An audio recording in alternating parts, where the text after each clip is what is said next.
Ushindi wa Bwana umenitangulia. Ushindi wa Bwana umenitangulia. Ushindi wa Bwana umenitangulia. Kweli kweli umenitangulia. Baraka ya Bwana imenitangulia. Baraka ya Bwana imenitangulia. Baraka ya Bwana imenitangulia. Kweli kweli imenitangulia. Asubuhi ya leo upendo wa Bwana umenitangulia. Asubuhi ya leo furaha ya Bwana imenitangulia. Asubuhi ya leo nguvu za Bwana si pamoja nami kwa uwezo wote. Asante sana Grace Phoebe. Asante ni kwa sababu ya kuwa pamoja nami asubuhi ya leo. Be blessed and welcome the others in the platform. Kwa hivyo nashukuru Bwana sana ni kwa sababu ya uweza wake.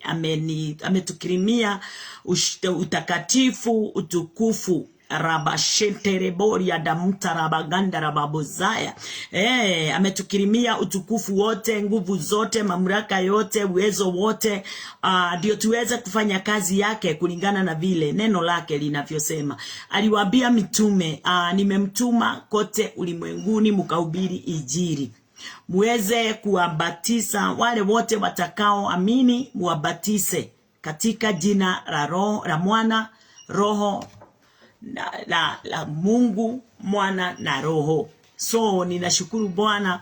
Ubatisho ule nikakuja kutambua ya kwamba sio ubatizo ule sisi tunafikiria, ni ubatizo wa Roho Mtakatifu, ule Kristo Yesu. Sababu John alituambia kwamba Yesu hakukuja kufanya kuhubiri na kubariki na kuokoa watu kupitia maji ama ubatizo wa maji, lakini kazi ya Kristo Yesu wakati ilipofika kwetu, sisi tulifikiwa na ubatizo wa Roho Mtakatifu, na hapo ndipo mitume waliweza kwenda katika ulimwengu na kuwabatiza watu katika Roho wa Bwana, na wakaweza kuokolewa katika uwezo wote na nguvu zote na mamlaka yote ya Mungu.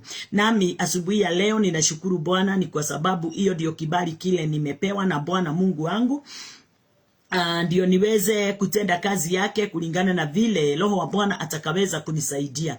Hapa si kazi yangu, lakini ni kazi yake ninaoifanya, na pasipo mwongozo wake mimi siwezi nikafanya hii kazi, sababu hii kazi si rahisi vile mtu anaweza fikiria, na hii kazi sio vile mtu hata watu wale wanapiganaga na kazi ya Mungu ikifanywa na waaminio wa Mungu.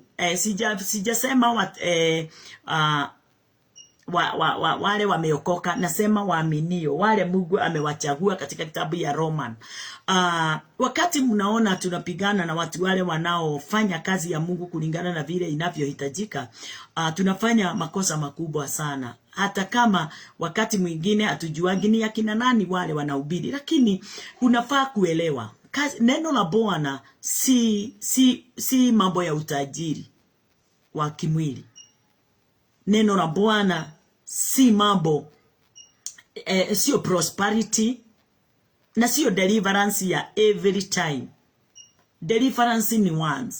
Hiyo ni kitu moja tunafaa kuangalia. Deliverance inakuja mara moja katika maisha yote ya mwanadamu. Baada ya kuwa delivered, sasa kile kinaofuata ni kukaa chini kufundishwa. Baada ya kufundishwa, sasa mtu anafika katika nafasi ya kulala.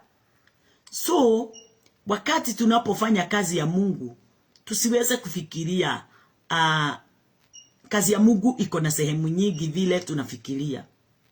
Kazi ya Mungu ni katika sehemu moja. Bwana asifiwe. Na hiyo sehemu moja tunaipata katika kazi ya Kristo Yesu. Yesu ndio hiyo sehemu, Christ ndio hiyo sehemu. Na kusema Kristo ndio hiyo sehemu ni kusema ya kwamba kazi ile tunahitajika tuweze kufanya siku ya leo ni ya kwamba tuhubiri juu ya kufa kwa Yesu, kuzikwa kwa Yesu na kufufuka kwa Yesu. Wakati mwingi watu wanakaa wanaboeka na kusikia kila saa kila dakika tunahubiri kuhusu the death of Christ, burial of Christ and resurrection. Sasa watu wanaboeka na kushida tukisema Christ, death of Christ.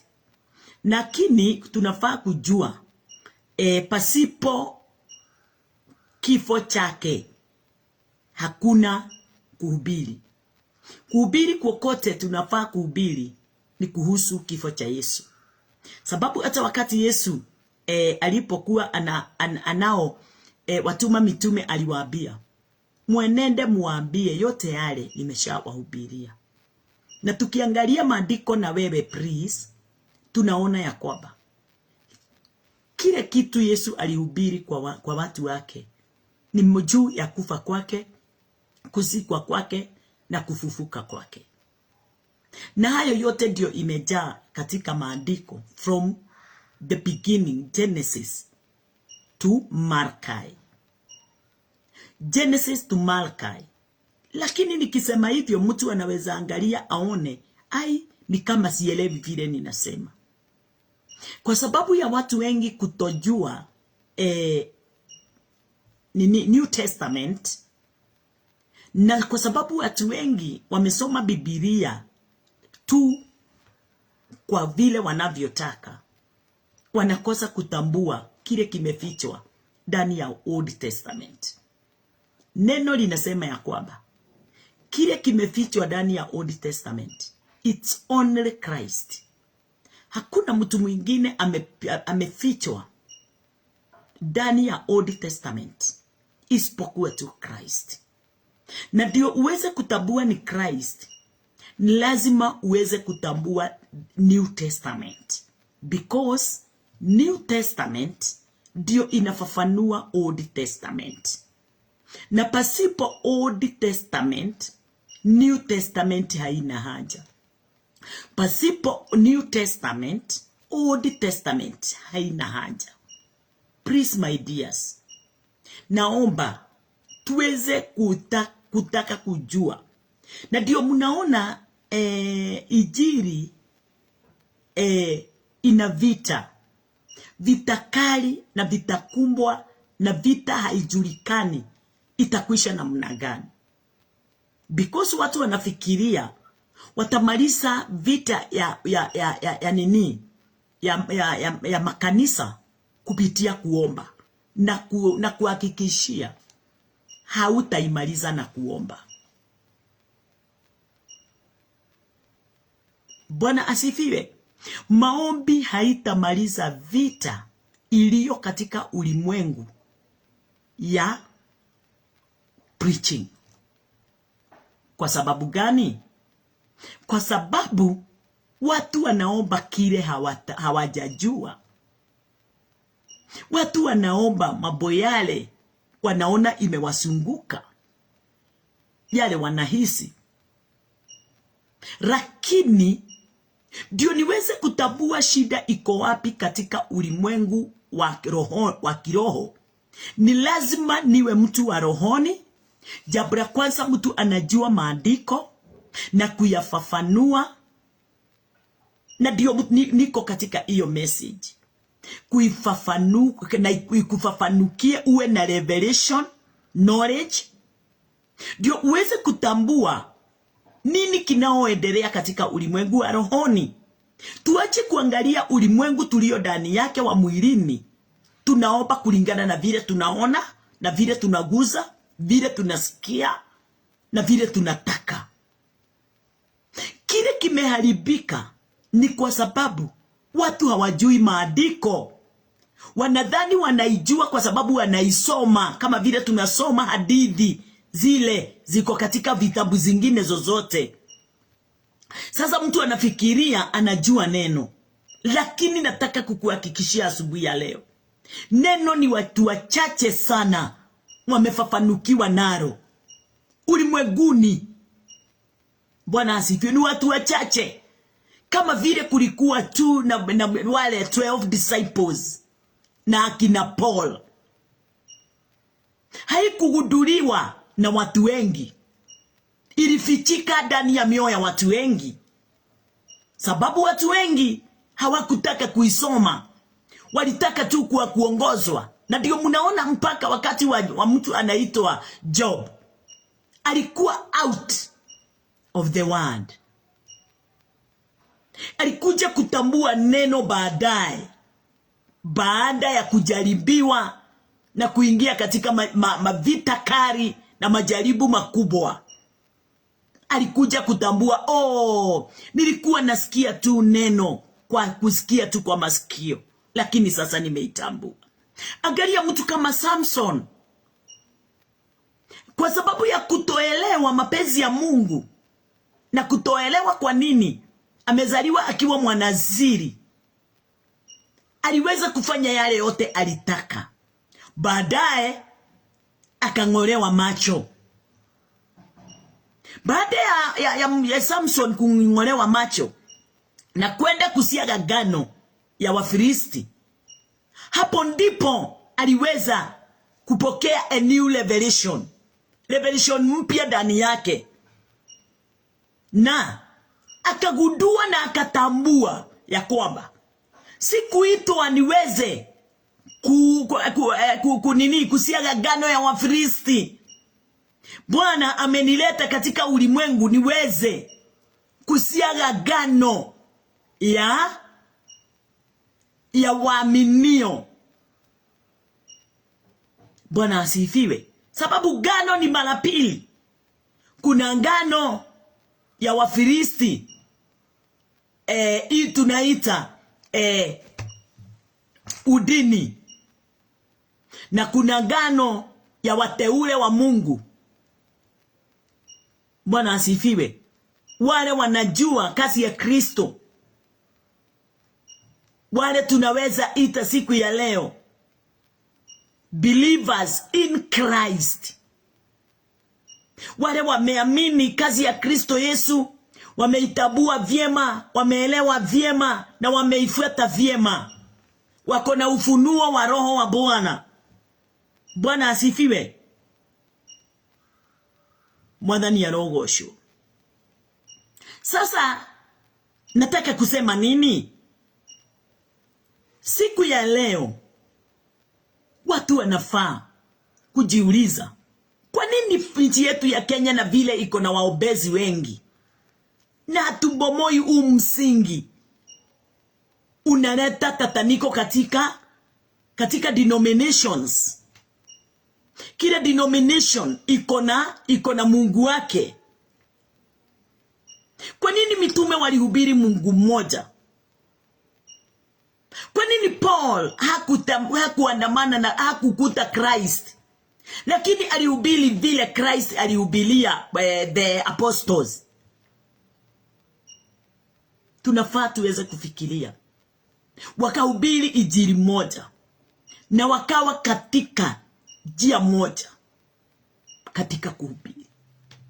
Kwa nini sisi, kila mtu na dini yake, kila mtu na mafundisho yake, kila mtu na vile anavyotaka, tumeleta Mungu mwingi, Kristo wengi, na sio vile inavyohitajika?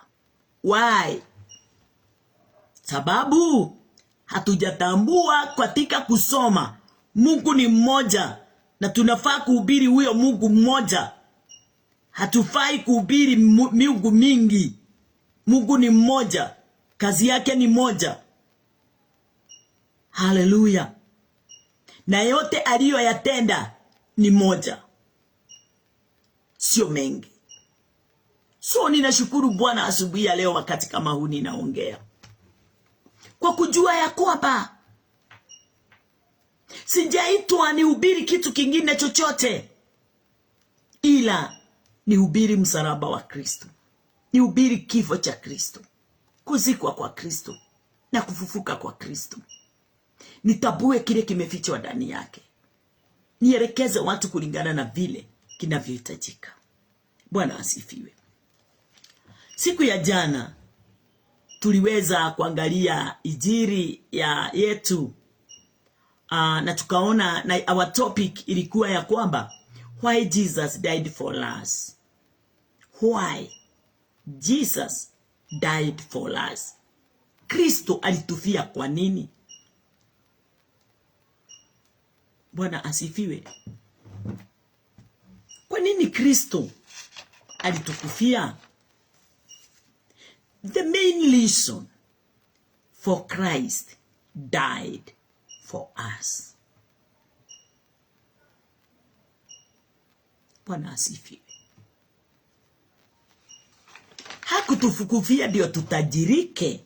Hiyo ni jambo moja mimi najua. Hakutufia ndio tuweze kutajirika, tuwe na mali.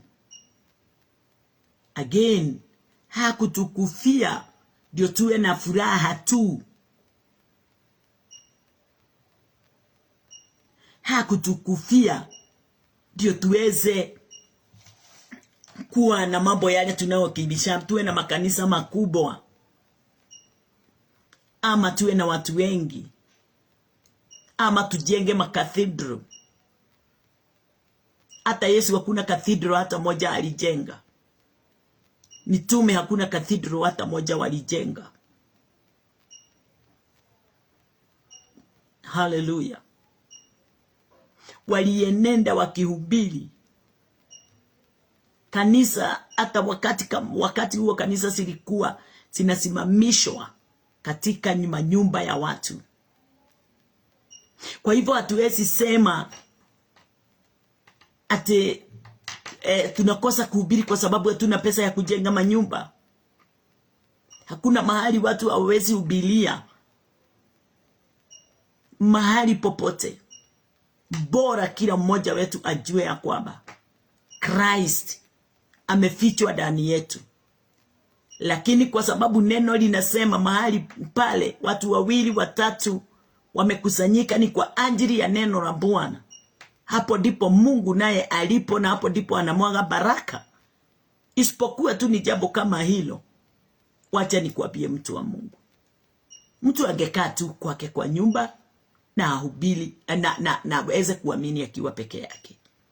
Lakini kwa sababu hata Christ alikuwa anatembea huku na kule na kukusanya watu pamoja na kuwanenea neno, mitume hivyo kwa sababu aliiga mtindo wa Kristo.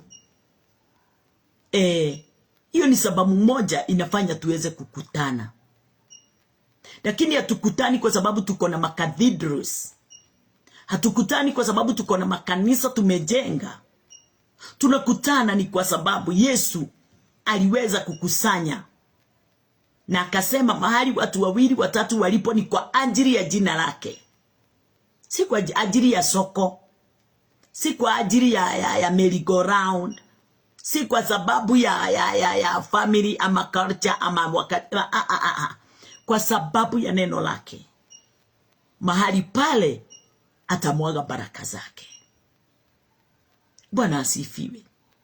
Yesu usiku na mchana anakuanga lende kuwabariki watu na kuwainua watu na kuwaongoza watu katika njia zake.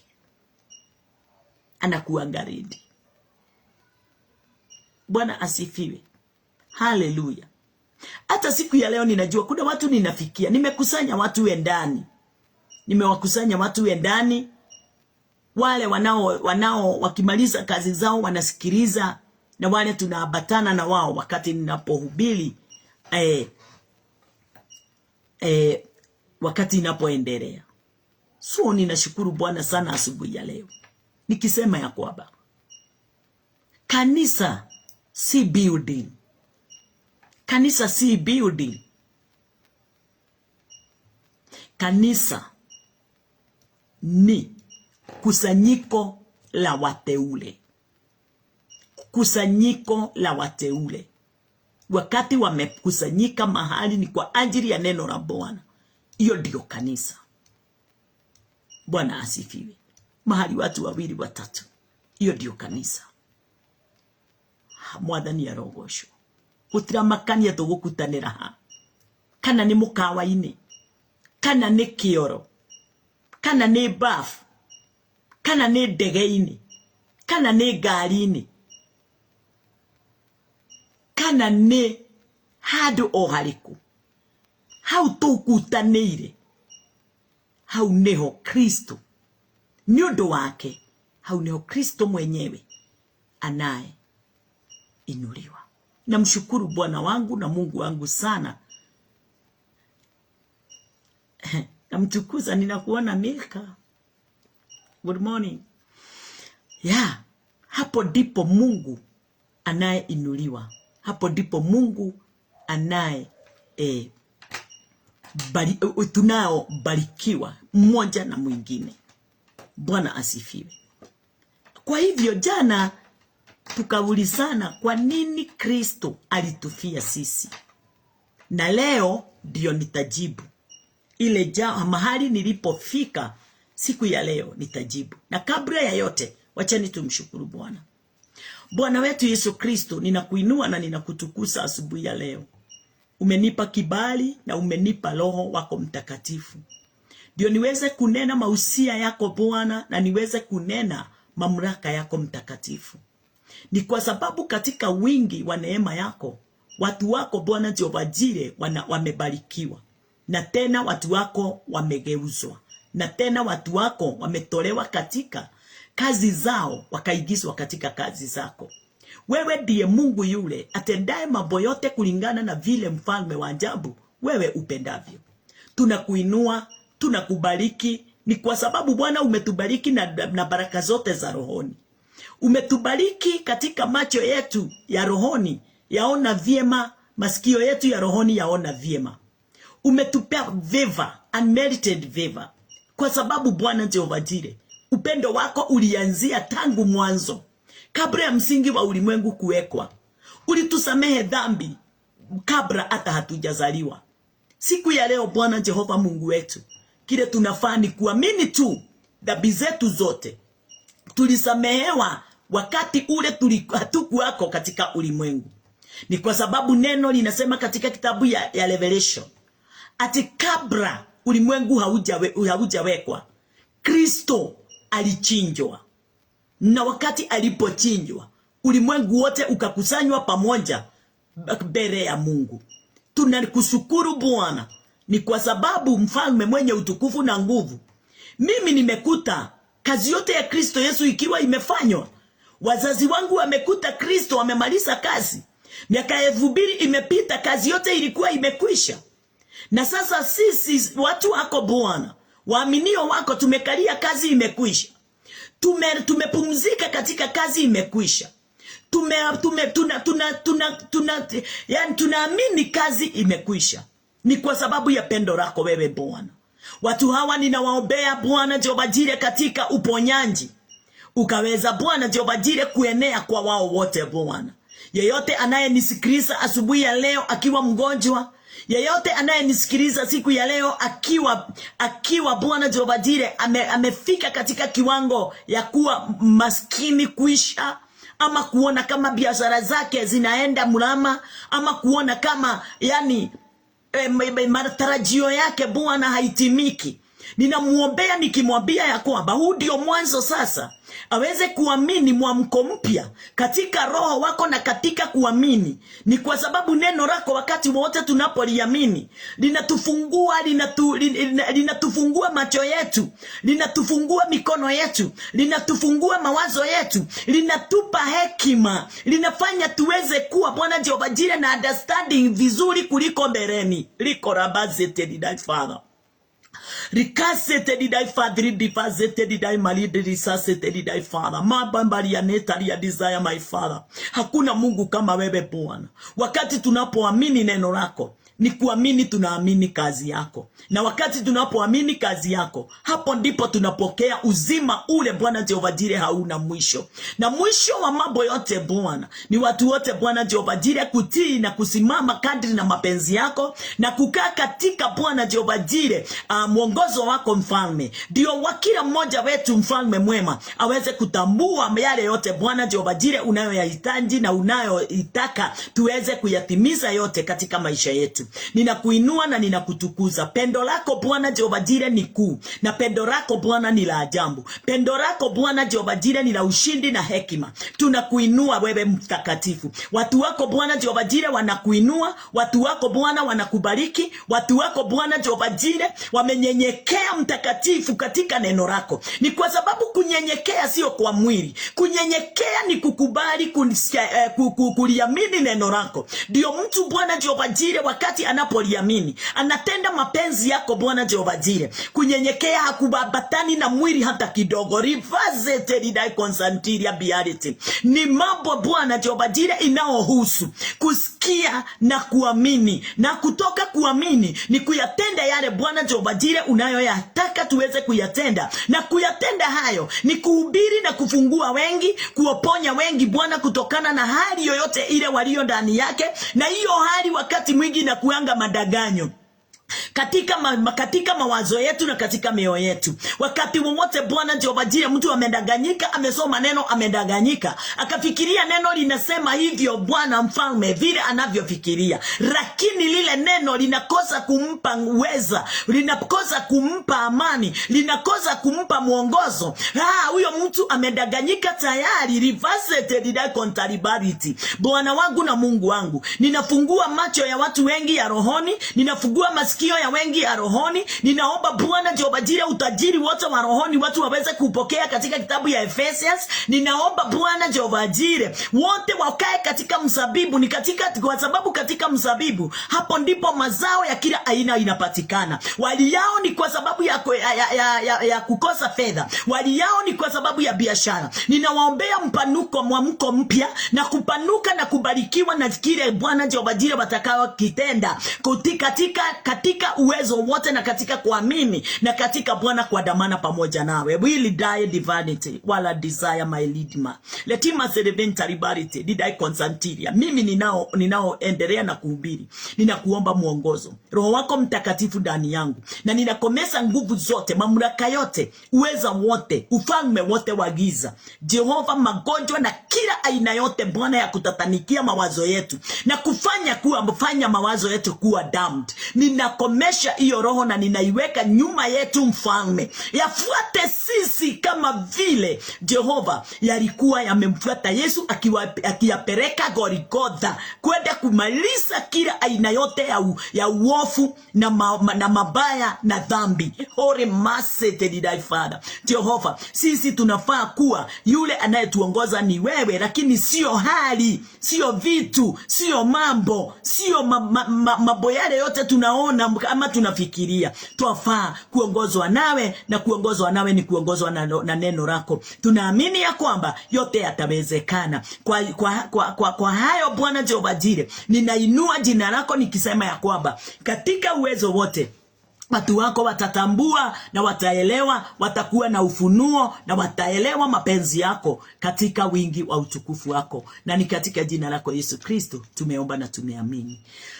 Amen, amen, amen, amen. Nashukuru Bwana ni wakati huu nikiendelea. Kwa nini Christ alitukufia?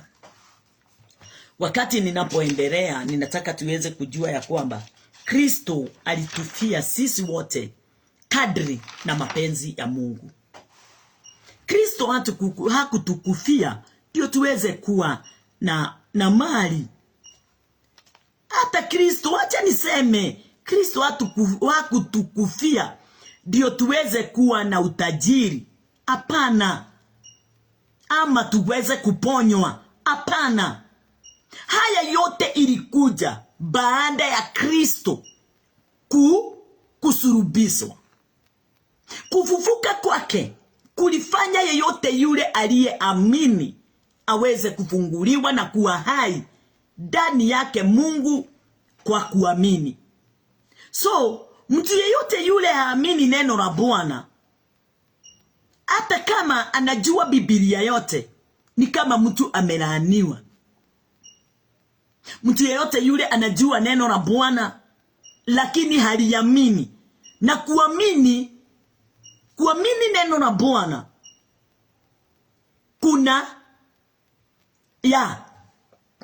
kuna vile unaotambulika na kueleweka umeliamini. Bwana asifiwe. Kristo aliwaambia mitume, enendeni katika ulimwengu wote mhubiri injili, na mwambie yote yale niliyowaambia. Kwa hivyo nao mitume wakati walisikia Yesu waliamini kile aliwaambia. Wakati walipoenda, walienda kuhubiri kile Yesu alipowaambia, kulingana na akina kitabu ya Mark 16. Hayo yote tunafaa kuelewa. Bwana asifiwe. Na wakati walipoenda, walihubiri kile Yesu aliwaambia. Nataka tuweze jana tukafika mahali hapa, na ninataka tuweze kuangalia neno lake Mungu, ndio tuweze kufika katika nafasi yetu mahali tuliweza.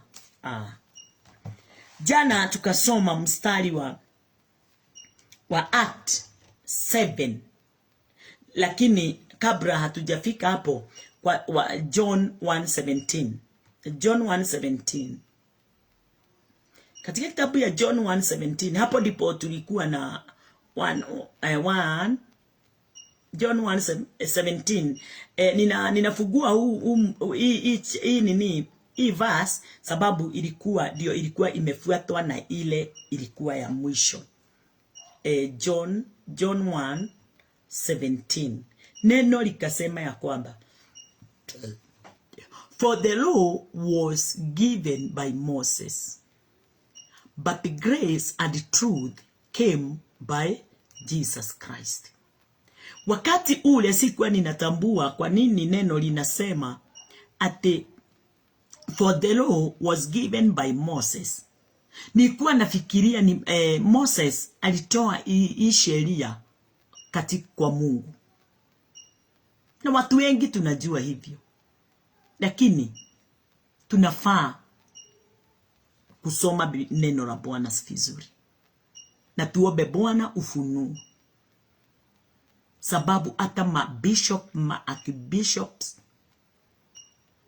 mapastors, wengi tunajiita maapostles, na wengine teachers, na hata maevangelists, wengi tunajua ya kwamba sheria ile Musa aliletea wana wa Israeli ilitoka katika mkono wa Mungu. Lakini neno linanena vizuri ati for the law was given by Moses, but grace and truth came by Jesus Christ. Kwa hivyo Mungu, siku ya jana nilikuwa ninaangalia, ninaona Mungu, John 3:16, kwa vile Mungu aliupenda ulimwengu alimtoa mwanae wa pekee. Bwana asifiwe. Hapo ndipo niko sasa. Kwanza, kwa vile Mungu aliupenda ulimwengu, kwa vile Mungu aliupenda ulimwengu, Mungu aliupenda ulimwengu kiasi ya kwamba hakutoa kondoo wala haiva, hakutoa fedha wala dhahabu iweze kumuokoa mwanadamu. Upendo wa Bwana ulifikisha, upendo wa Bwana kwetu ulimfikisha kumtoa mwanae. Upendo wa Bwana kwetu ulimfikisha kutoa mwanae. Mwanadamu siku ya leo, kwa upendo wa fedha anamtoa mwana. Kwa upendo wa fedha, huyo ni mwanadamu, anamtoa mzazi wake. Kwa upendo wa fedha na dhahabu, anawatoa marafiki, anawaua watu. Kwa upendo wa fedha. Lakini Mungu kwa upendo wa mwanadamu aliyemuumba kwa mfano wake, alimtoa mwanae. Tofauti ya mwanadamu na Mungu kwa kuonyesha upendo wa jambo lolote lile, iko tofauti kubwa sana, sababu mwanadamu anaweza muua mwenzake ndio aweze kupokea kile anataka. Bwana asifiwe. Musa wakati alipokuja na sheria, badala ya Musa, badala kuwe na wakati sacrifices zilikuwa zinatolewa, hakukutolewa mwanadamu, kulitolewa damu ya ng'ombe na damu ya mbuzi. Soma akina Leviticus, akina Exodus, utaona mambo mengi. Walikuwa wanatoa damu ya mbuzi ama ya kondoo.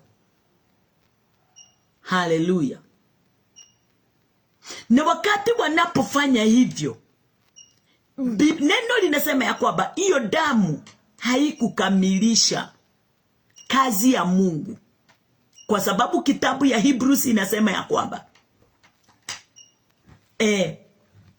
inasema, wacha nikusomee,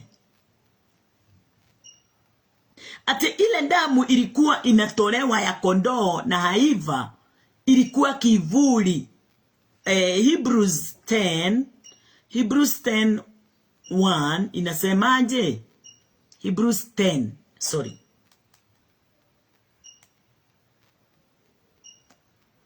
Hebrews 10:1 inasema, at for the law having a shadow of good things to come, and not the very image of the thing, can never with those sacrifices which they offered year by year continually make the comers thereunto perfect. Basi torati kwa kuwa ni kivuli cha mema yatakayo kuwa, wala si sura yenyewe ya mambo hayo, kwa dhabihu zile wanazozitoa kila mwaka daima, haiwezi wakati wowote kuwakamilisha wakaribiao. Kwa hivyo chochote kile kilikuwa kinatolewa wakati wa Old Testament, from Exodus to Malachi, haikuwezesha kumfungua mwanadamu kutokana na hali yoyote ile. Neno linasema kilikuwa kivuli cha mambo mema yatakayokuja. Kilikuwa kivuli. Kwa hivyo Moses na akina Aaron waliongoza watu kutoa mwana kondoo, waliongoza watu kutoa haivas, waliongoza watu kutoa jiwa. Vitu kama zile zilitolewa wakati wa from Exodus to Malachi, zilitolewa. But from Acts of Apostles to Revelation, haikutolewa mnyama wowote ule wa kumfungua mwanadamu. Kile neno linasema ni ya kwamba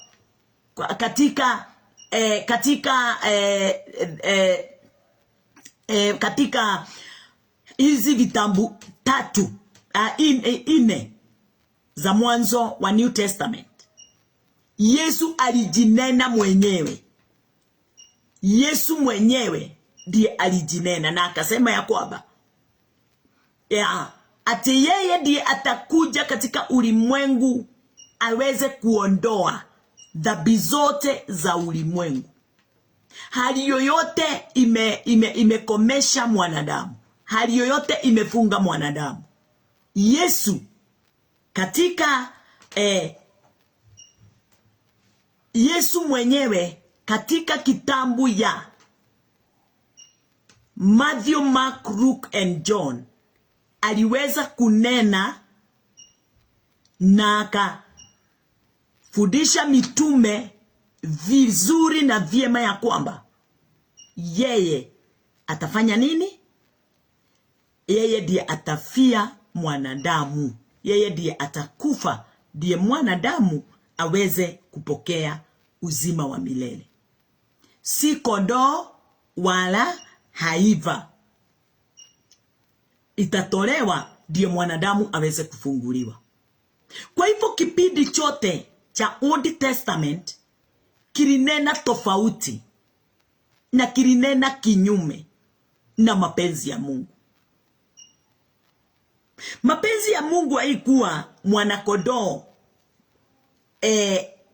mwanakondoo Christ Jesus abadilishwe na vitu vyote vya ulimwengu. Ilikuwa ya kwamba mwanakondoo aweze kuwa ni mmoja, Christ. But kwa sababu wakati huo Christ hakuwa amefika katika ulimwengu, hakuwa amefunuliwa, sasa kile kilifanyika ni ya kwamba waliongozwa na vitu, walitoa vitu zingine badala ya kumwamini Yesu. Sasa hapo ndipo tuko tuone kwa nini hizo vitu zote walizitoa kwa nini. Bwana asifiwe.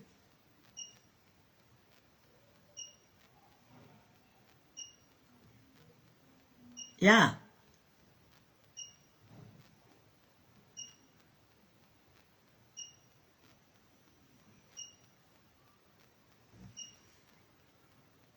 So ninaangalia neno nikaona Exodus ile mahali tuliachia jana. Exodus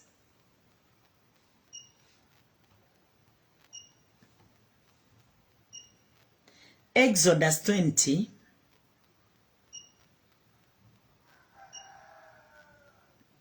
19.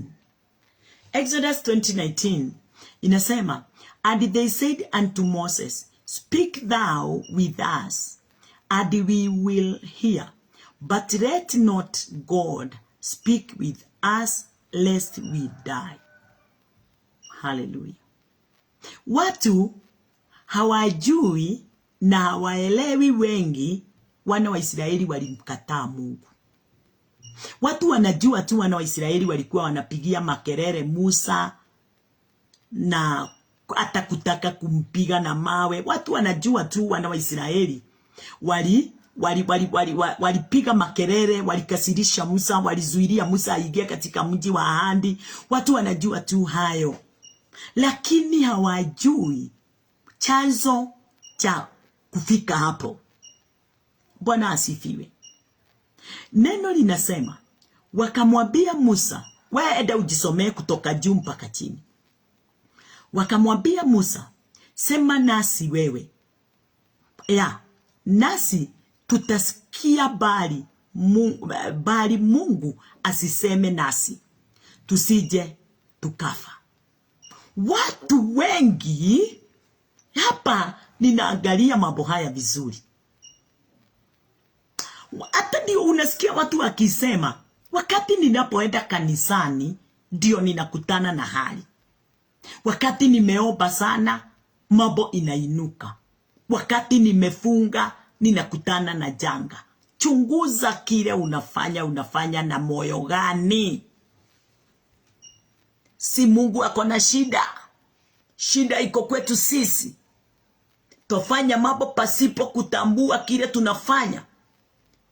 Bwana asifiwe. Mioyoni mwetu tumepinga lile neno na tunafikiria tuko ndani ya neno. Tunafikiria tuko tu ndani ya neno.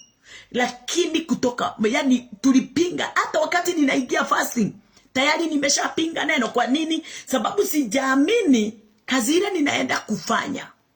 Ninaenda kufunga, lakini naenda kufunga ni kwa ajili ya mambo yale ninataka kufungia. Sababu sijui kwa nini waliofunga walifunga kwa nini. Hiyo ni kitu moja nilikuja kutambua. Hata Yesu alifunga kwa nini? Yesu hakufunga watu watajirike.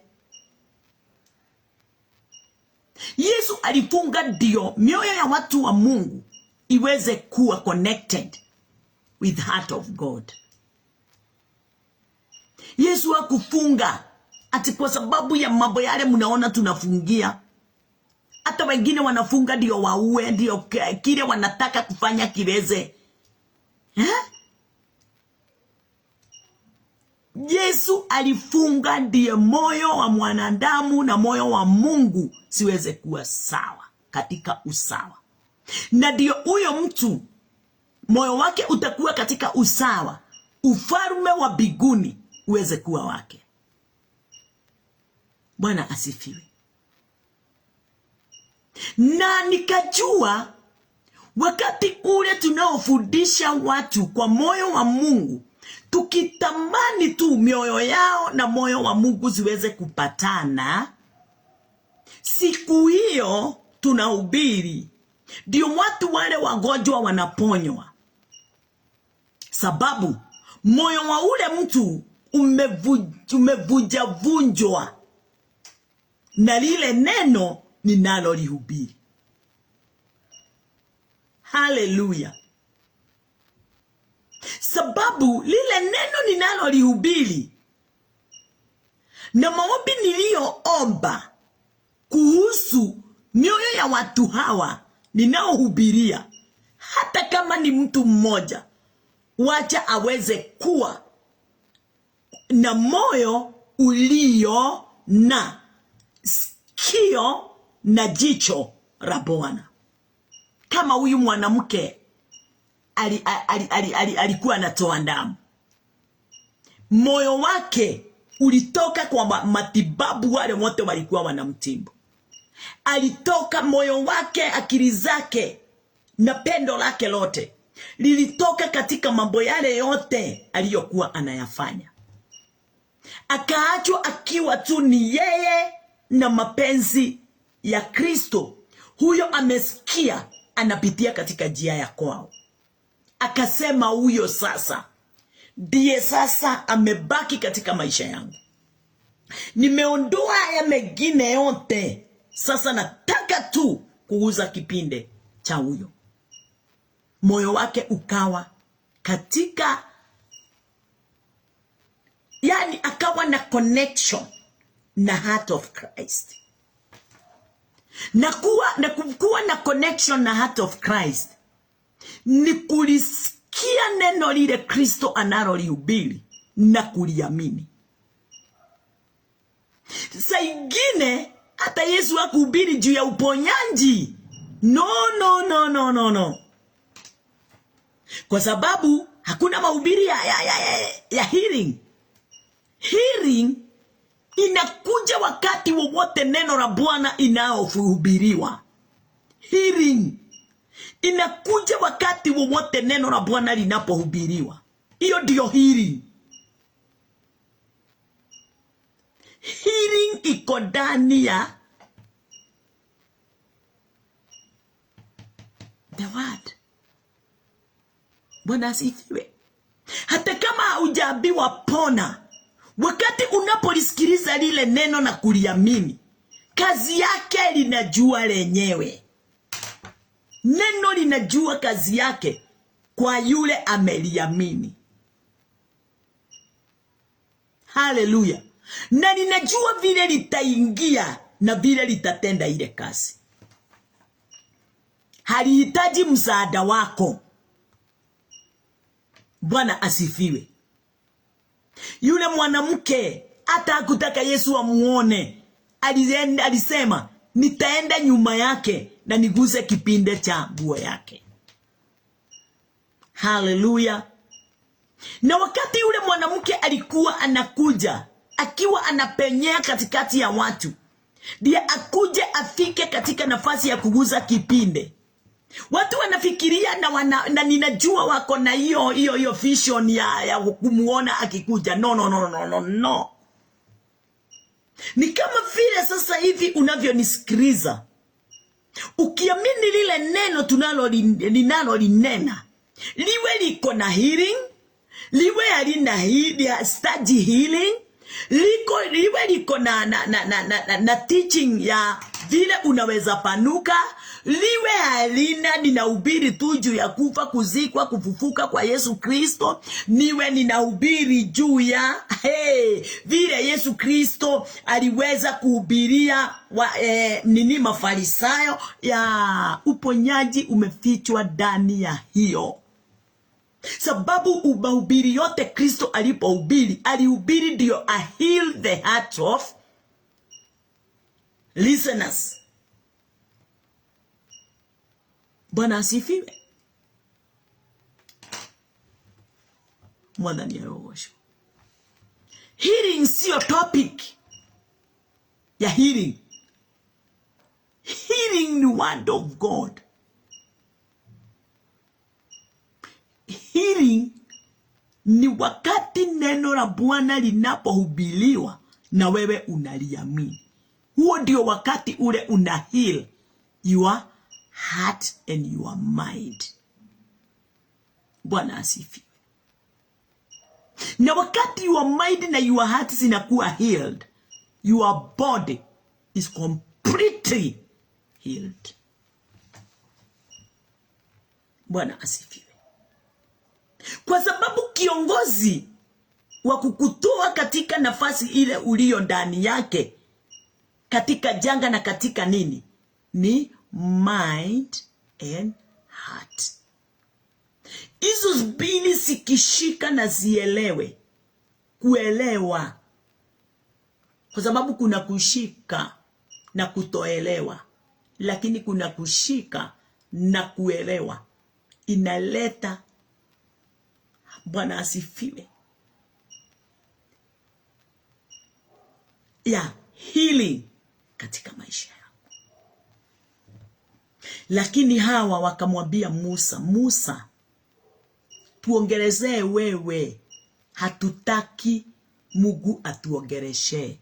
We msikilize, unakuja unatuambia nini wamefanya.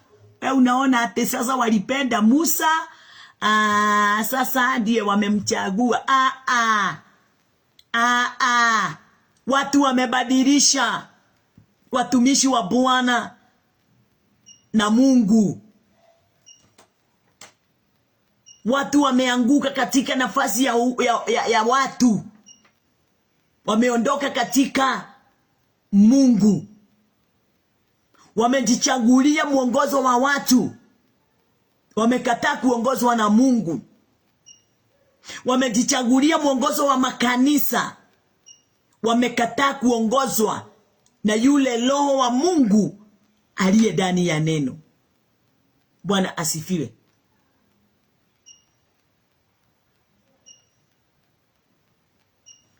Musa aliwaambia ate msiogope.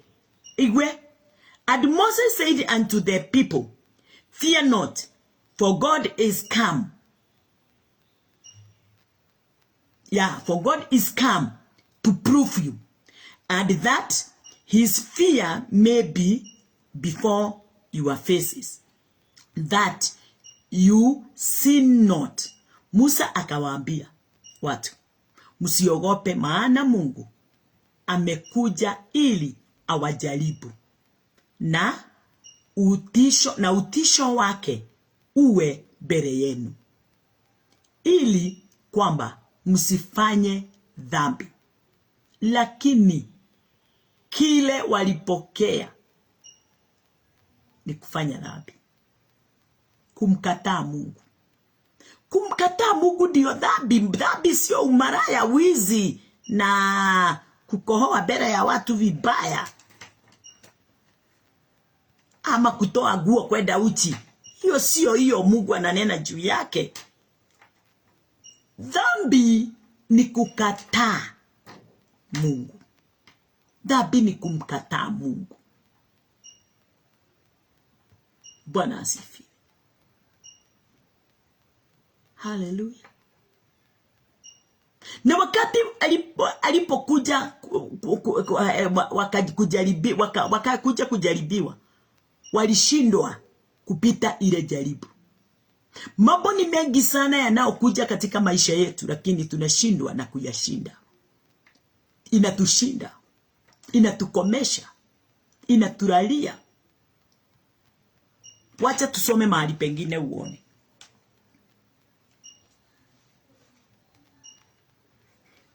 Kwa hivyo jambo la kwanza, tukitoka katika hiyo Exodus 20:19, jambo la kwanza, walikataa Mungu awaongoze. Waliambia Musa, from now we don't want to hear from God. Bwana asifiwe. Wakaambia Musa, Moses, you speak with us.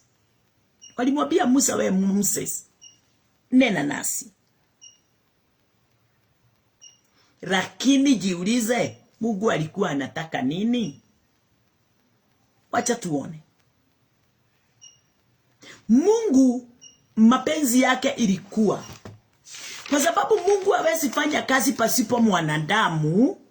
Ujue hivyo, Mungu hawezi fanya kazi yoyote pasipo mwanadamu. So ndio alichagua Musa, ndio Musa aweze kuwatoa wana wa Israeli katika mji wa Misri. Ndio aweze kutumika katika mambo yale yote uliyoyaona, kufanya miujiza, maishara mbele ya Farao. Ndio Farao aweze kuachilia wana wa Mungu katika utumwa. Bwana asifiwe. Na Moses katika hiyo kipindi aliweza kushinda na akaweza kuwatoa wana wa Israeli katika utumwa wao katika mji wa Egypt, Misri. Katika kitabu ya Exodus 19:4,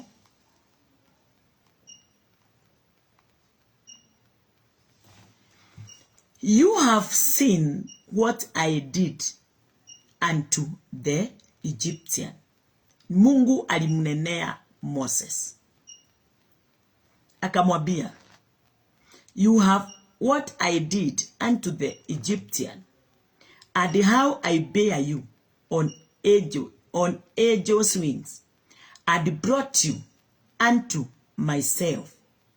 Ate mumeona jinsi nilivyowatendea wa Misri, na jinsi nilivyowachukua ninyi juu ya mabawa ya tai, nikawaleta ninyi kwangu mimi. Huyu ni Mungu alikuwa anazungumza na Moses. Na yale alikuwa anayozungumza na Moses, alikuwa anataka aiambie wana wa Israeli. Number 5. Now therefore, if you will obey my voice indeed and keep my covenant, then you shall be a peculiar treasures unto me above all people, for all the earth is mine. Huyu ni God speaks. Anasema, sasa basi, ikiwa mtaitii sauti yangu kweli kweli, kuitii, submit, kuamini, kweli kweli,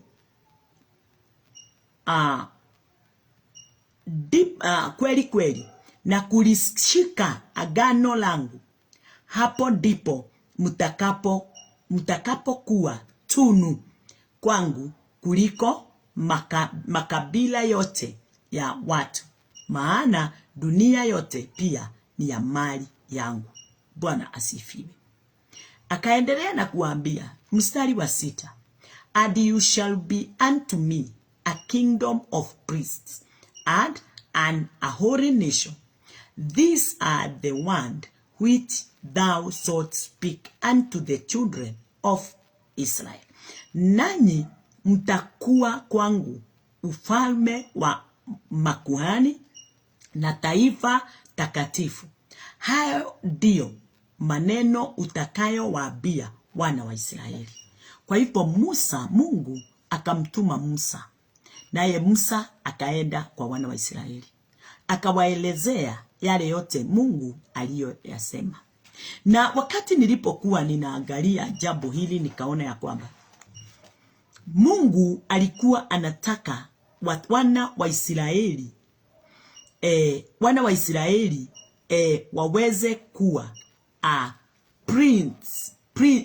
priests, waweze kuwa priests wote, kila mmoja. Kwa hivyo Mungu, kama vile Moses and Aaron walivyokuwa. Kwa hivyo Mungu hakuwa anataka wana wa Israeli waweze kuwa na mtu wa kuwaongoza. Alikuwa anataka mwenyewe aweze kuwaongoza. Lakini wana wa Israeli waliambia Musa, sisi hatutaki Mungu. Mwanadamu ndiye anamkataa Mungu. Mwanadamu ndiye anazuilia kazi ya Mungu ikose kufanyika ndani ya maisha yake. Mwanadamu ndiye anajipimia vile anavyotaka. Badala ya kipimo chake kitoke kwa Mungu, kipimo cha mwanadamu kinatoka kwake mwenyewe. Mwanadamu anafikiria ako na mawazo tosha ya kujiongoza na kujiamulia. Lakini nataka kukwambia unayenisikiliza, hauna uamuzi wowote katika maisha yako. Hakuna njia yoyote katika maisha yako. Uamuzi wote watoka kwa Mungu. Mungu ndiye uamuzi wako, kiongozi wako, nguvu zako, mamlaka yako, uweza wako, njia yako, kila kitu, uzima wako. Yeye ndiye God. Ndiye macho yako, masikio yako, mdomo wako, yote ataka kuifanyia kazi. Sio wewe ufikiria ya kwamba nitatumia hii kiungo kulingana na vile ninavyotaka. Hapana. Viungo vyote katika wewe sio zako, ni zake yeye mwenyewe. Aweze kuzitumia kulingana na vile anavyotaka. Ndio mnaona vita imejaa makanisani. Ndio mmeona kanisa limejaa mateso, matatizo, sababu watu wameamua hawataki kuongozwa na Mungu, wanataka kuongozwa na wenzao. Na wakati mtu amekubali kuongozwa na mwenzake, yeye ameondoka katika ulimwengu wa roho akaingia katika ulimwengu wa mwili. Haijalishi umeokoka miaka ngapi. Haijalishi urafiki wako na pasta wako ama bishop wako ama akibishop. Haijalishi unatoa mali kiasi gani ndani ya kanisa unayoisoma. Haijalishi wewe umepeleka watu wangapi ndani ya hiyo kanisa, ama unakula mesa kila Sunday, ama umebatizwa mabatizo mangapi, ama wewe umetii bwanako, umetii bibi yako na uzito mgani. Hiyo yote hakuna mahali inahesabiwa. Kuhesabiwa kule kunahesabiwa ni ya kwamba waambie wanitii, wanishikie na washike agano langu. Agano la Bwana sio sheria ya Musa. Agano la Bwana ni kulishika neno la Bwana na kuliamini lile litokao katika kinywa chake. Mtu wa Mungu, acha nikwambie, soma neno ndio ufafanukiwe. Chochote kile kililetwa na mwanadamu na chochote kile Mungu aliyekileta mwenyewe. Mambo ni mengi ndani ya maandiko. Warogi waliongea maandiko katika maandiko. Waizi wameongea katika maandiko. Maraya wameongea ndani ya maandiko. Haleluya. Bwana asifiwe. Liars wameongea ndani ya maandiko. Satan ameongea ndani ya maandiko. Kama wajua kudistinguish the voice of God, unaweza furahi sana. Utakuta hata kwingine Moses aliongea na sio Mungu aliongea, lakini imeandikwa. Mwizi akaongea lakini imeandikwa. Maraya wameongea lakini imeandikwa. Warogi wameongea, washawi, waganga wameongea na ikaandikwa. Mungu mwenyewe, Christ and Holy Spirit, akaongea na ikaandikwa. wanyama waliongea ndani tu ya hiyo maandiko. Inafaa uweze kujiuliza, haya yote iliyo ndani ya maandiko ni ya Mungu ama mengine ni ya nani? Haleluya. Ndio utaweza kuwa na ile moyo wa kutaka kupakua the word of God, ndio uweze kutambua nini kimefichwa. Bwana asifiwe. Haleluya.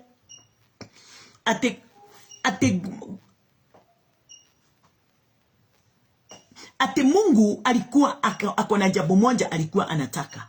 Moses and Aaron and the children of Israel, Bwana asifiwe, waweze kuwa equal. Waweze kuwa equal in the eyes of God. Before the eyes of God, waweze kuwa equal wote. Lakini wana wa Israeli walijitoa katika pendo la Bwana, wakaambia Musa, sisi hatutaki kumsikia huyo Mungu. Ebu enenda, yote atakayeongea. Hivyo ndivyo makanisa leo iko. Mpaka viongozi wale wanatuongoza na wale tunaongoza, hatutaki kumsikia Mungu. Hatutaki kumsikia Mungu. Tunataka yale yatoka miongoni mwetu. Oh, haleluya. Yesu Kristo siku ya leo alitufanya tuweze kuwa katika nafasi ya kumsikia Mungu. Tusisikie ya ulimwengu, tusisikie watu, lakini Christ alitufanya tuweze kusikia God. Na ametufanya kuwa kings and priests unto our God. Huyu ni Christ. Christ's purpose yake ni anifanye mimi na akufanye wewe king and priest unto our God. Most God alikuwa anataka kufanya wana wa Israeli kings and prince, hallelujah, to him, to himself. Lakini walikataa. Nataka ujiulize siku ya leo, unachokisikia, unachokiona kimetoka wapi? Unachokitenda umeongozwa na nani? Bwana asifiwe. Sababu watu wako mbali sana na kutambua mapenzi ya Mungu vile inavyohitajika.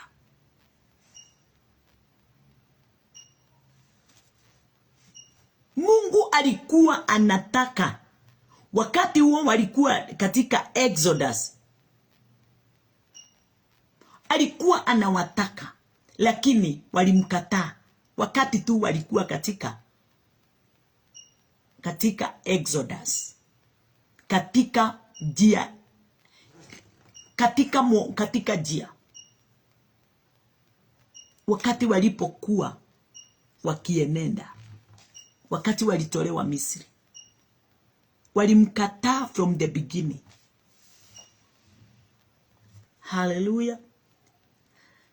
Yeah. But hata wakati walipomkataa, God never change. Mungu hawezi badilika wala badilisha matamshi yake wala mawazo yake, moyo wake. Mungu alikaa akitazama mambo yote, sababu anajua yeye kile anatakia watoto wale. Yeah. Na ni the same thing Mungu anavyotaka nasi. Mungu hataki wewe uongozwe na mtu mwenzako. Na ndio unaona tunachagua kings, presidents, Kwa sababu si haikuwa mapenzi ya Bwana mwanadamu aongoze mwanadamu. Mwanadamu yeyote alipewa mamlaka aweze kuongoza vitu vilivyomo ulimwenguni. Hivyo ndivyo Mungu alifanya Adam. Lakini Adam reject, akaanza kutawaliwa na vitu. Mimi na wewe, Mungu hataki tutawaliwe na watu. Mungu anataka sisi tutawalie ulimwengu.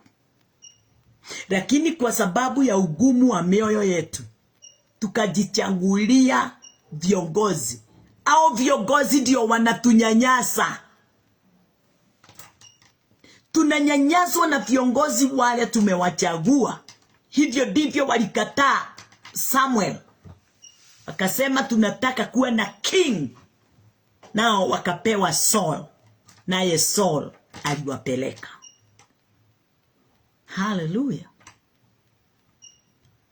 Mungu akaambia Samuel, jiondoe. Vile wamekukataa ni mimi wamekataa. Bwana asifiwe. Katika Exodus 19:6 inasema Kiswahili, nanyi mtakuwa kwangu ufalme wa makuhani na taifa takatifu. Hayo ndio hayo ndio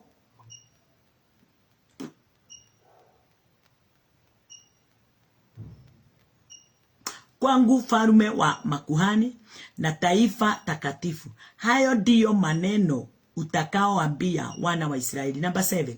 And Moses came and called for the elders of the people and laid before their faces all this word which the Lord commanded him. Musa akaenda akawaita wazee wa watu, akawafunulia maneno hayo yote Bwana aliyokuwa amewaagiza. Number 20.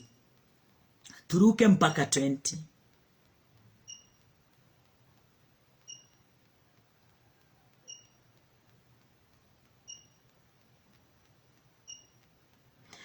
Inasema, and the Lord came down unto Mount Sinai on the top of the mount, and the Lord called Moses up to the top of the mount, and Moses went up. Bwana akaushukia mlima juu ya kelele cha mlima. Bwana akamuita Musa aende hata kilele cha mlima. Musa akapanda juu. Oh, hallelujah. Neno linasema, they say Mungu wakati alipomuita alisungumza pamoja naye. 20 Exodus 20:19. Turudi hapo Exodus 20:19. Wakati Musa aliweza kufika pale, 19 inasema, and they said unto Moses, speak thou this with us, and we will hear, but let not God speak with us, lest we die. Ati wewe ongea nasi, hatutaki yeye atuongeleshe. Wakati Musa alienda na akapanda na akawa pamoja na God alimnenea. Wakati walisikia vile Mungu anaongeaga na walikuwa wameambiwa ni lazima Mungu aweze kumprove. Wakati waliposikia yale vile Mungu anavyoongea, waliogopa.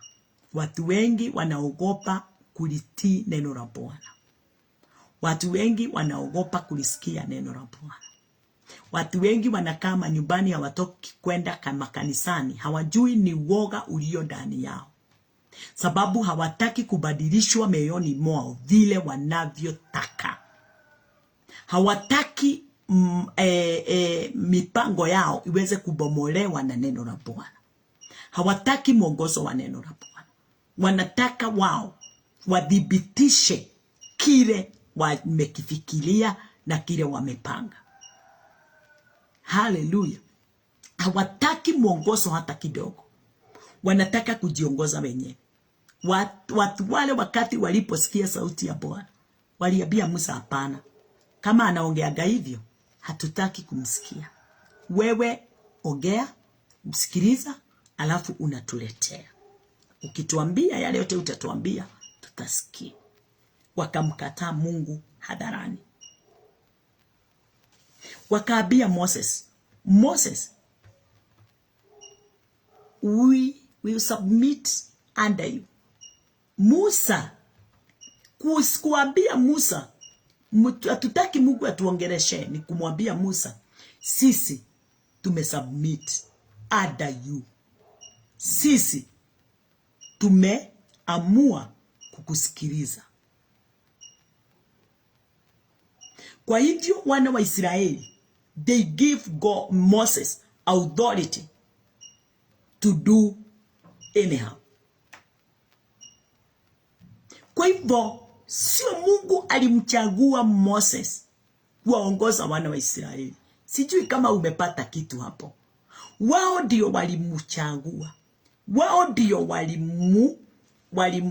walimfanya kuwa in charge of them. Bwana asifiwe. Sio Mungu aliweza kufanya hayo. Ni wao wenyewe walimfanya. Na wakati walipomfanya hivyo na wakampa authority juu yao, Mungu hakuongea. Mungu aliachilia iendelee kulingana na moyo wa mtu. Hivyo ndivyo hata siku ya leo kulivyo. Mwanaume anatamani kumtupa bibi yake kwa sababu ameona msichana. Akadhani ule msichana ni mzuri na mtamu na mrembo kuliko bibi yake. Anamchukua. Baadaye unakuta amerudisha bibi yake. Sababu amekosa kizuri chochote. Ama katika maisha yake ana regret why alifanya hiyo kitendo. Bwana asifiwe. Kulingana na neno la Bwana walijichagulia Moses. Na hivyo ndivyo Moses aliweza kuambia kwamba, Musa akiwaambia nyinyi, ninasema sasa ardhi ipasuke. Sio Mungu alikuwa anapasua ardhi. Ni Moses alikuwa anapasua ardhi. Watu wanaingia wanameswa na ardhi. Wanafunikwa. Musa anaenda anawapa nyama. Vile tu wamekula nyama, watu 3,000 wanakufa. Kwa sababu gani? Kiongozi ameamua kuwe hivyo. Na ndio mnaona hata ule kiongozi tunaye, akitaka kuua watoto wa watu anawaua, na wewe hauna cha kusema. Sababu ulimchagua. Ulikataa mwongozo wa Mungu. Umemchagua. Anakukibisa. Anakupeleka kama gari ya miraa. Anakupeleka na anakupeleka kulingana na vile anavyotaka. Haleluya. Wacha kujiuliza kwa nini anafanya. Umempa mamlaka, authority yote. Taifa limempa. So, wewe uko under. Badala ya tuwe under,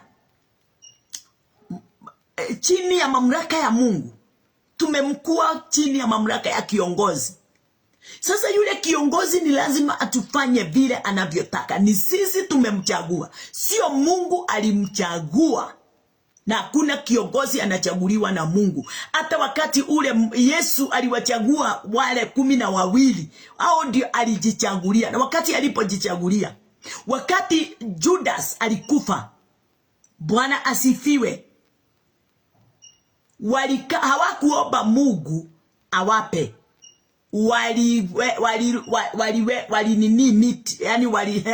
Walienda balloting. Wakachagua, wakaweka watu 2. Wakawachagua, mmoja wao akapita.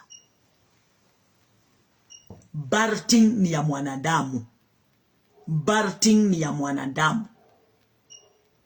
Na hata yule walichagua hatujamsikia. Yule alichaguliwa kwa niaba ya Judas, hatumsikii. Hajulikani. Bwana asifiwe. Haleluya. Ndio unaona Musa akisema mtakufa, walikuwa wanakufa. Mtaumwa, walikuwa wanaumwa. Chochote kile umekipa mamlaka ni lazima kifanye. Hii mamlaka basi makere make. Keke koroiti gukinyaneria uria ukiendeire gike. Niki yaki. Ini.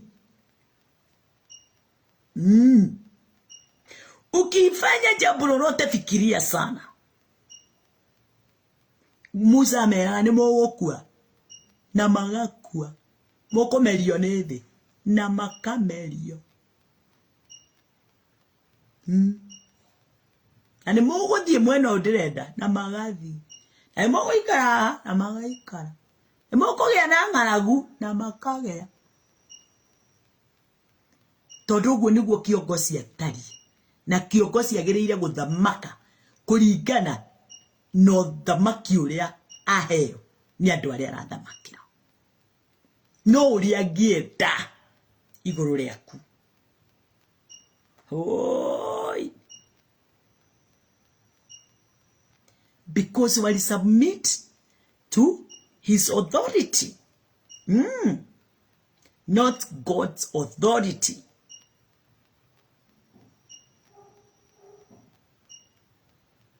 Bwana asifiwe. Hallelujah. Nani aliweza kuset up the whole system? Children of Israel, not God. System yote ya utawala wa Moses, wao ndio wali set up. Sio God, not God. Walisema sisi hatutaki atuongereshe. Tuongereshe wewe. Sababu hatutaki kufa. Reke ngorie. Matongorio ni Musa ni makuire. Kotangirora wone mandiko maroiga from the time of Adam paka wakati wa Musa watu walistawaliwa na kifo. Lakini kutoka time ya Christ watu walitawaliwa na uzima. Christ the alive. Walikataa Christ, wakachukua mwanadamu mwenzao, naye aliwapa kifo. Hakuna kitu jema kinaweza toka kwa mwanadamu mwenzako. Yes. Kila kinaweza toka kwa mwenzako ni mimba na michongoma.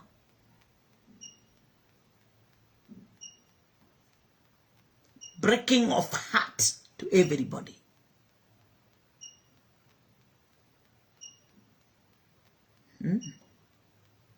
Kila saa, kila dakika, lakini tunatazama biguni atengeneze hiyo hati tumebrekiwa. Sababu tulimkataa. Tunataka kujiongoza, unajikuta katika kuchomwa na mambo na vitu. Nitasoma mstari mmoja ule tutaanza kesho. Galatians 3:17.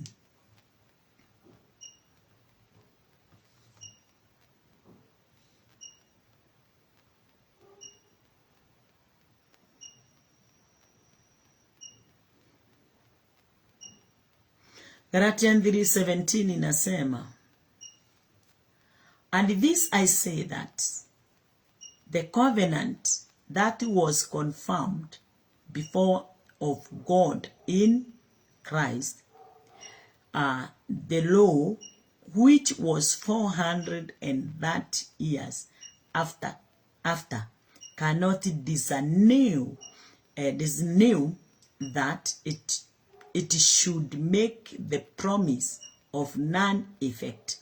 Ate nisemalo ni hili, agano lililothibitishwa kwanza na Mungu, torati iliyotokea miaka 430 baadaye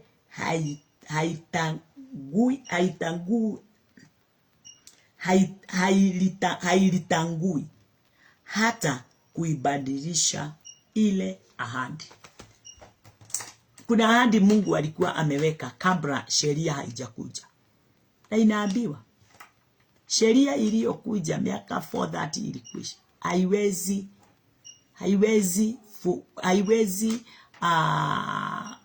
komesha ahadi ya Bwana ile alikuwa ameiweka, ile alikuwa ameiweka before the foundation of the earth. Hiyo ni kuhusu nini? Christ. Kwa hivyo mambo yale yote iliyokuja from Exodus to Malachi, hakuna kitu ingevunja wala kuondoa mawazo ya Mungu ama promise. Hallelujah. Ile alikuwa ameweka juu ya watu wake. Tutaanzia hapo nayo tuone namna gani. Bwana asifiwe. Kinacho hitajika leo ama sana ni uweze kujua ya kwamba sheria unayoifuata ya Musa haikutoka kwa Mungu.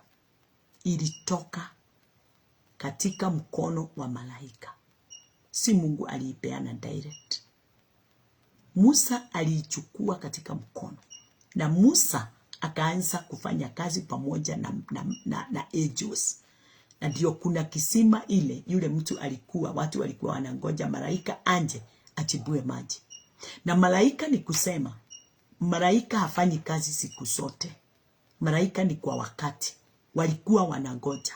But Christ is always, all the time, anafanya kazi kila wakati, ako katika kazi. Tofauti ni ya kwamba law ni ya seasons, but grace, hallelujah, haina season. Always.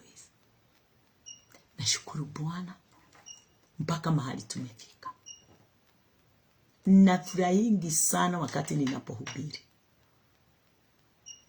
Mimi nasemanga mimi ni kama John the Baptist. Yule alikuwa anahubiri nyikani, pasipo kutarajia mtu yeyote. But mapenzi ya Bwana idhihirike kwa kazi aliyonituma niweze kuifanya. Acha tuombe. Jiulize, wewe unafanya nini? Kazi yako ni gani katika ufalme wa mbinguni? Kula, kunywa na kutafuta fedha, kufurahi na bibi na watoto, na kuoaoa ukitupa, na kuwa na marafiki wengi, kusunguka huku na huku ulimwenguni, kutafuta fedha. Hiyo sio ile kazi uliitiwa. Kazi ile uliitiwa ni uwe katika mpango wa kutumikia neno la Bwana kulingana na vile Roho wa Bwana atakapokuongoza. Acha tuombe. Asante Bwana wetu Yesu Kristo kwa kazi yako na kwa uaminifu wako mkuu. Umetupa sisi tukaweza kusimama katika nafasi hii. Pokea sifa wakati kama huu Bwana, tumenena neno lako. Wakati kama huu watu wamechoka, wakati kama huu watu wamekasirika, ni kwa sababu ya makanisa, kwa sababu ya watumishi. Wakati kama huu watu wamekaa katika pembeni, hawataki kuwa na ushirika wako Bwana Jehova Jire. Wanaona kama kukaa mtu katika upweke ndio vyema. Lakini ninajua ya kwamba huu ndio mtindo wa shetani, ule anafurahia sana watu wasitiane nguvu, watu wasiinuane. Lakini Bwana Mungu wetu, ninajua ya kwamba kuna mambo inayotukia ndani ya viongozi wale wanaoongoza makanisa na wale Bwana Jehova Jireh wanaoongoza watu wengine. Bwana wetu Yesu Kristo, na kuomba hali hii ikaweza kukoma, ndio watu waweze kuongozwa katika neno lako. Watu wako waweze kuongozwa katika uaminifu na uadilifu kwako wewe Kristo Yesu. Pokea sifa Bwana wangu na Mungu wangu, kwa sababu ya utukufu na katika uhaki ule utokanao na neno lako. Na kuinua na kutukuza mapenzi yako imo ndani yangu, na ndani yangu mapenzi yako inatawala. Pokea sifa. Huu ni wakati ule Bwana Jehova Jireh, tunahitaji tu mwongozo wako. Hatuhitaji mwongozo mwingine wowote. Tunahitaji mwongozo utakaotoka ndani ya watumishi ama our mentors, wale umewatuma waweze kutuongoza. Tunahitaji sauti yako kutoka kwao. Tunahitaji mamlaka yako kutoka kwao. Katika jina lako Yesu Kristo. Baba, ninawaombea watu wengi waweze kuwatambua viongozi wanaowaongoza, wale wanaowafundisha, waelekeza, wajue kama wako na Mungu ndani yao, ama wanawapa vitu vitokavyo ndani yao. Tunahitaji kile chochote kile kinatoka kwako wewe Bwana, kwa uwezo na kwa nguvu na kwa mamlaka yako mtakatifu. Na ni katika jina lako Yesu Kristo tumeomba na tumeamini. Amen, amen, amen. Wema, baraka, utukufu, ushindi zote umezipokea.